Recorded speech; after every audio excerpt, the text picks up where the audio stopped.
حدیث نمبر 683 میں اور 84 کے متعلق ہم پڑھنے کی سعادت حاصل کریں گے۔ حضرت زید بن ارقم رضی اللہ عنہ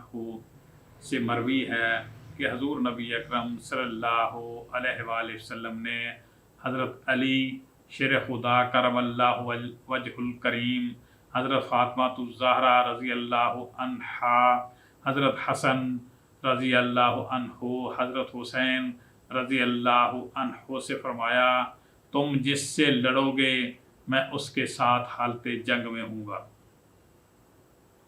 تم جس سے لڑو گے میں اس کے ساتھ حالت جنگ میں ہوں گا، اور جس سے تم صلح کرنے والے ہو میں بھی اس سے صلح کرنے والا ہوں۔ اگلی 684 حدیث پاک میں حضرت عبد الرحمن بن ابی لیلہ رضی اللہ عنہ اپنے والد سے محترم سے روایت کرتے ہیں کہ حضور نبی اکرم صلی اللہ علیہ وآلہ وسلم نے فرمایا، کوئی بندہ اس وقت تک مومن نہیں ہو سکتا جب تک کہ میں اس کے نزدیک اس کی جان سے بھی محبوب تر نہ ہو جاؤں، اور میرے اہل بیت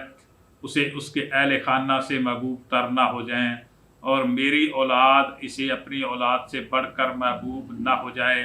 اور میری ذات اسے اپنی ذات سے محبوب تر نہ ہو جائے۔ صدق اللہ العظیم و صدق رسولہ النبی الکریم۔